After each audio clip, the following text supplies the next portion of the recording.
Handle the speed, I kick him to the curb. Now you know you wanna be with a nasty girl. Then you wanna spend time with my nasty girl. Give me what I need and I'll be your nasty girl. Your nasty girl, your nasty girl. Now you know you wanna be with a nasty girl. Then you wanna spend time. Oh my.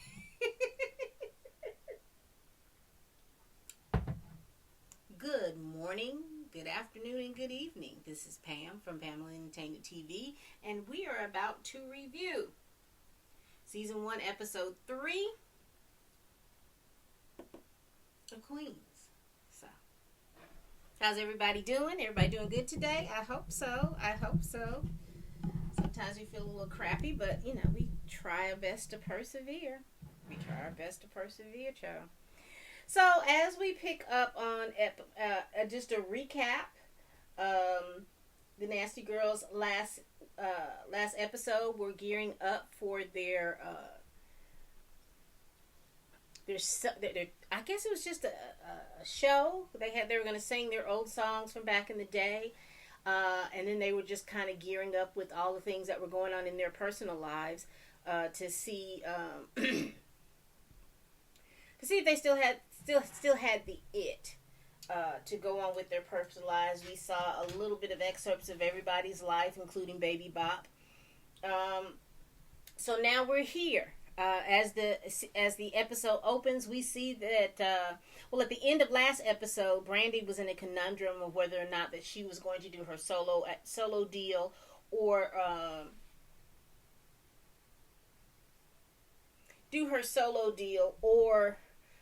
sing with the girls, and she decided to sing with the girls. They get on stage, and it is an utter mess. Child, they had some critic called, what did they call that man? Lando Sarkeesian.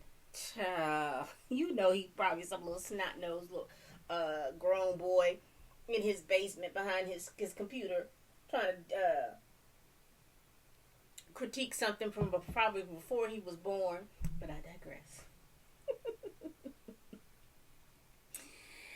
But he did, and I'm just kidding. But in all honesty, he gave a critique that was real. He talked about the show, how disjointed the show was, all the little mishaps that happened on the show, from Brandy getting hurt and almost having an ambulance called on her because Butter Pecan fell on her through a trap door. Jill forgetting her lines. There being a 7-minute delay between one song to another because Brianna has to sing her children to sleep. Child, it was a mess. Oh my goodness. So, we get back to the day after, and Jill was like, "Well, it was an ugly critique and everything, but it was true. We were just building off our success from the BET Award, and we didn't rehearse. We didn't do anything like that. We just trying to capture that little fame that we had." So in the midst of all this conversation, we find out that Valeria had given Jill a name of a divorce attorney, and Brianna has been hesitant about talking to the divorce attorney. We also we see that Jill is going to do an interview with Out Magazine talking about her coming out as a lesbian. And they go back and forth. Apparently, one of the things that the critics said is that they are middle-aged women trying to recapture their youth, and they're singing these older songs, and it's not authentic. So that hits the girls in a really rough but real place. So they're wanting to do something different. And so they all agree to do something different.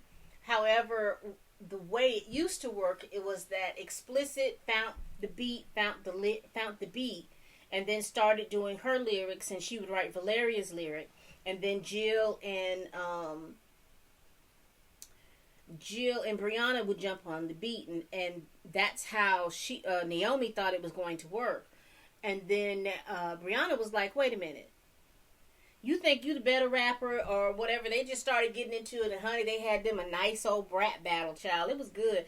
Eve was spitting. I believe Eve wrote her lines. I wonder who wrote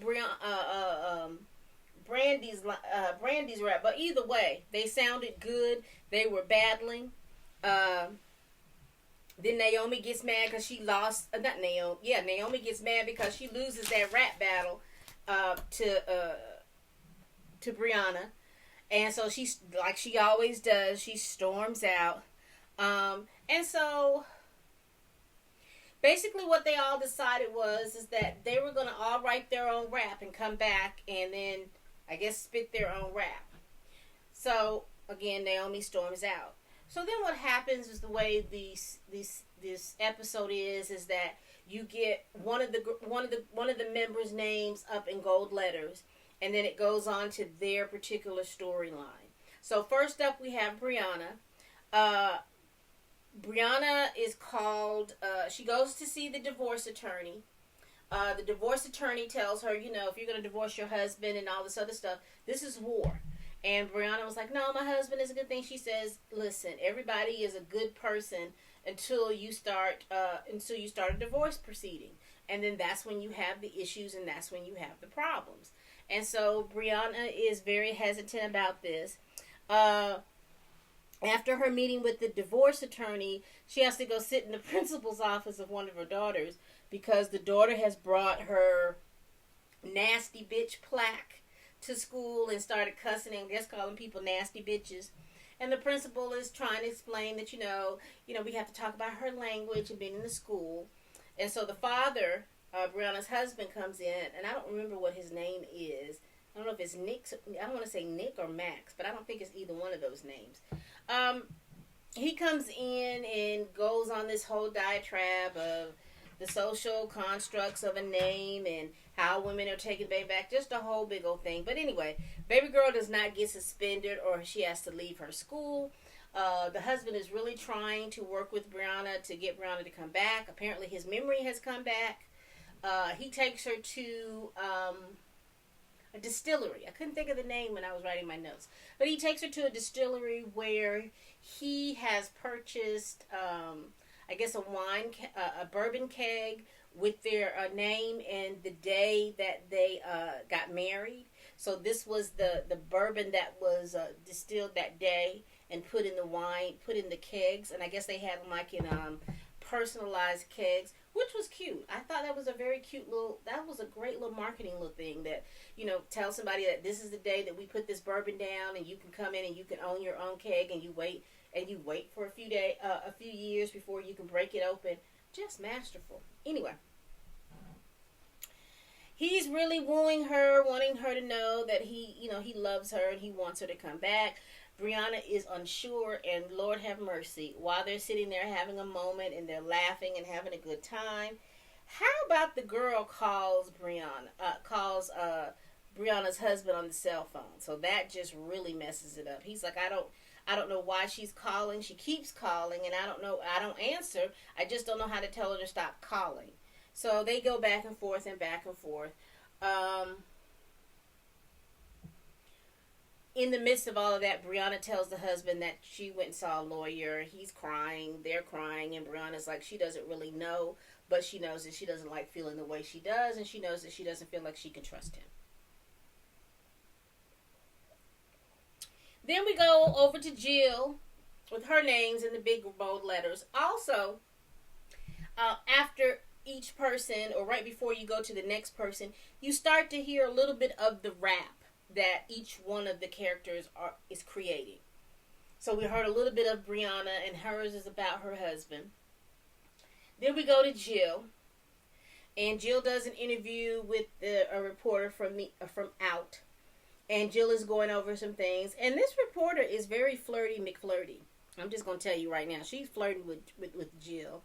She asks Jill about her husband because Jill is saying that, you know, her father was a deacon and everything was surrounded the church when she grew up. And so the reporter asked her, well, was that why you married your husband? And she was like, I don't want to talk about Darren. Darren is innocent in this, and I don't want to do anything to sully his name. So the reporter was like, okay, I get that. I get that. They have their interview. The reporter invites Jill out. Jill goes to a lesbian only bar. She's never been. They start throwing terms out that Jill doesn't know. There's some things that are going on that Jill doesn't know. So they're kind of introducing her to the world that she's in, the lesbian world and the lesbian nightclub scene and all that other stuff. So they're giving her pointers and stuff like that, which I thought was cute because help your people out. That's what you're supposed to do. Help your people out. Help your people out. Well, the reporter, who I thought was being flirty McFlirty, ended up inviting up her again to another group outing, but she claims that the other women decided that they were not going to show up. They had other commitments, which I thought was bogus. I think she was trying to get Jill alone, which she did. And Jill kind of felt uncomfortable about it, asked to go to the bathroom. And then when she went to go to the bathroom, she hightailed it back to her her hotel room. And then she ended up calling. I don't know if Tina called or she called Tina, because I know Tina had called one time. She didn't take the call. And then she was writing her verses down. Jill was writing her verses. Jill was writing her verses. She did start talking to Tina, who was back in Wyoming. And while she was talking to Tina, there was a knock on her door. When Tina asked, well, who is that coming at your door at this time of hour? When she goes to the door, it's the reporter looking all sultry, like she could just sop old Jill up with a biscuit and some gravy. They come in. I don't know what her and the reporter did, because they didn't show all of that. But I don't think that reporter was leaving unless she had a little taste of Jill. I'm just saying. Then we flash to Naomi, and she has her letters in big gold letters. We flash here, and Naomi is working very, very hard to have a relationship with her daughter. One thing that I've noticed with Naomi's character is it's not selfish. She's self-involved. And she wants to be in control of everything that she feels that she's touching, that she wants to have control over. And what happens is things that she should let go of control and have assistance and help, she won't do that. Anyway, I meant to say that because I'm going to come back to that in a minute. So her daughter comes out to Los Angeles because she is trying to get into this college, Hellman's College. Because, it sounds real close to Hillman, but it's Hell, Hellman, Hellman's College, which is a music conservative college, and it's very prestigious. And her daughter filled out the application for it, but now she has to do an audition recital to get in. And so while she's there and they're doing their little meet and greets and everything like that, JoJo, which is the daughter's name, comes across two guys who were telling her what she needed to play in order to get in, and also all the requirements and things like that. And JoJo was like, oh wow, I may not be able to be here. I may not be able to compete, because she's telling everybody that her grandmother taught her how to play the piano, has been teaching her. She didn't have like a specialized instructor or anything like that. So they're kind of trying to make her feel uncomfortable about it. One of the funniest things about that is this white woman walked up on Naomi like, oh my gosh, how are you doing? I could kill if I had a gin and tonic. And I just went to laugh, and I was like, see, we gonna do this. But Naomi told me, do you want to die? Do you really want to die? So that woman was like, oh, okay, you're not here. You're not the help. No, Naomi is not the help. So JoJo's feeling a little, she's feeling a little awkward and feeling out of place. And she's feeling like she can't compete with these young because they've had their prep school, uh, high schools and stuff like that. You know, she went to regular public school, and like I said, her grandmother taught her how to play the piano. So she's feeling out of place. And so Naomi tells her, well, you shouldn't do that because that's not how I raised you. Well, first of all, Naomi, let's back up. You didn't raise her. Your mother raised her. You were self-absorbed in you and your music career. You didn't raise this young woman. You didn't raise her. You are her mother, but you didn't raise her. So you don't get to then tell her how she's supposed to feel, or give her those types of speeches. So hold on, people. So then when JoJo claps back at her about, hey, you didn't raise me, then, there's self-absorbed Naomi. And again, that's when you're trying to control situations where you have no control. Some things people don't need for you to tell them what to do. They just need you to be there and need for you to listen to what they have to say. You can offer some advice, but just be there for them. And so she gets real self-absorbed and she leaves. And I think she thought about it a little bit more. And then she decided to come back. She gave her the pep talk she needed. She bought her some new shoes. She told her, you are who you are. You are from Atlanta, which is different from all music places. You know what I'm saying? So you be who you are. So JoJo comes in and she comes back in the recital. She starts her. It was beautiful because she starts off playing the song that the piece that they wanted. And baby, she went into a whole lot of hip-hop pieces, and then she ended up with her mom's song, Nasty Girl, and it was very, very good. And she ended up getting in. So, brava to JoJo for taking her mom's advice and to being herself in this whole situation. Woo, child. Then we get, before we even get to that, get to this next person. One of the things that JoJo asked her mother was who is her dad. So now we realize that Naomi told her she didn't know who her dad was. So apparently she must have told her she was such a nasty girl that she had so much sex that she didn't know who her baby daddy was. And I don't know why Naomi thought that was better than to just tell her, I've got these two guys and I don't know which guy was the baby daddy.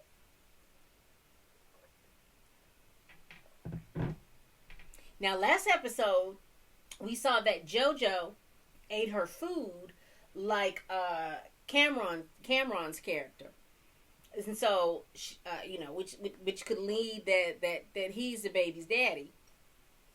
And but let's move on at the pace that the episode is going on. So now we just realized that JoJo wants to know who her father's is. Now we get to Valeria with her gold sign and her gold plaque. Valeria is like, hey, I'm a fraud. I don't know how to rap. I don't know how to write my own stuff. Naomi wrote all my stuff and I spit it. I have good stage presence. I know how to make $1, but I don't know how to do this rap thing. So she's there with old Eric, and I remember Eric and Naomi were having something going on, and then Eric and Valeria was having something going on. And it seems like, I ain't gonna hold you.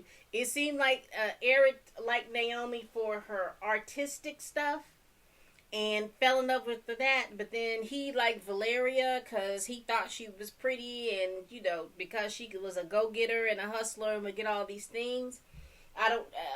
Anyway, Valeria is telling him,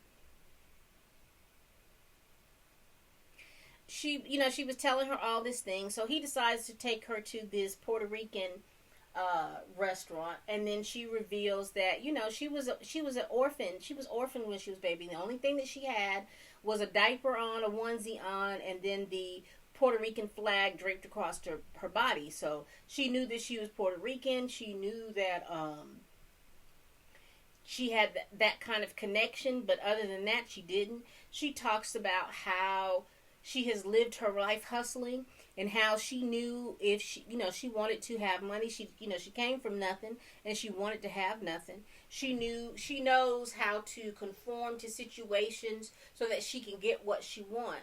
And in all of that, she has lost her authentic self. So she doesn't really know who she is, and she doesn't really explore it. She just mimics through life about how she's going to move to the next thing and how she can read people and figure her stuff out. So he takes her to dinner, getting her to realize and to come connect with who she is. They come back home, and she was getting ready to go because she was like, I just think you think you're going to feed me and then get in my, I'm supposed to put out for you. And he was like, no, you need to get in here and you need to work. So she goes into the booth. She spits some stuff, but unlike everybody else, we don't get to hear what she spits or a snippet of what she spits. We hear what everybody writes, but we don't get to hear anything what she spits. And old Eric thought he was going to get that old groove back. He really did think that he bought her some lunch and bought her some dinner and brought her back and got her to connect and get her raps and stuff out, which to me is what a producer should do. But now he's thinking that he finna get into them draws. And she was like, no, we not finna do that. And he was like, and then he plays this game that men play. They try to pull on your heartstrings and stuff like that. You know what I think? I think you would have made a good mother. So I don't know if she's had an abortion or if she's given a baby up for adoption. I don't know which one, because he just said it like that. You would have made a good mother. Honey, Valeria turned around and said, I didn't want to be nobody's mama. I don't want to be anybody's mother. So no, I wouldn't have made a good mother. And honey, that sent Eric back on his on his heels, because he was pulling in his drawer of tricks to try to get her to put out. But she said she's not going to do that. She said that she didn't want to have that baby. So apparently this was his baby that that they no longer have. So like I said, I don't know if she had an abortion. I don't know if she gave that baby up for adoption, but I would make the assumption that she had an abortion. So they get together in the studio, and then they all do their raps, and the song sounds really, really good. And they decided that after they heard the song that, they're not nasty bitches, they're queens. So now we have a new name alert, so which is the title of this series, Queens. So they've changed their names to Queens. So, somebody was on the phone with Eric. Erica was talking about how they've rebranded and how they're going to use the Nasty Bitches album as a retro album and see if they can get that out and sell that out and get some money off that, do a retro album. Well, then whoever he was talking to, sent him a track. Somebody sent him a track. And on that track, it's Naomi spitting about she's living with this guy, something about the baby, but she's doing something else or something like that. She spit some kind of rap. Well, Valeria comes over. She knows it's Naomi. So she was like, oh, you're Naomi's baby daddy? So now it's up toss. So now we figure JoJo eats like Cameron. But Naomi spit a rap saying that basically Eric was the baby daddy, because at that point they were living together. So I don't know. That's going to be an interesting plot. That's the most interesting spot. So Brianna comes home and she sees Jeff. That's his name, Jeff. She sees Jeff sitting in the bed watching CNN or something like that. So she sits on the side of the bed with her back away from him. And she's talking to him, and she lets him basically know that, hey, I want to move forward with our marriage, but you're going to have to figure out how to get some stuff done. And then Jeff doesn't answer. When she looks at, Jeff is looking like he's looking at the TV. And she's like, what is so more important in this TV than you talking? And then she slowly starts to realize that Jeff, child, he dead to the bed, child. He dead to the bed. She realizes that Jeff is dead. And I can see that her heart is broken. And she's just, laying there getting her last, just laying there because, she wanted to be with him. And he just didn't have that kind of time. Bless his heart. So, that was the end of the episode. It was a good episode. It was in depth. We finally realized, we finally figured out why the name is Queens instead of Nasty Bitches, because they changed their name to Queens. They're going to start rapping about stuff that they do right now. Good episode. You all tell me what you thought about it. Give me a like and a thumbs up. And give me a comment down below. And we will see you this time next week. Bye-bye.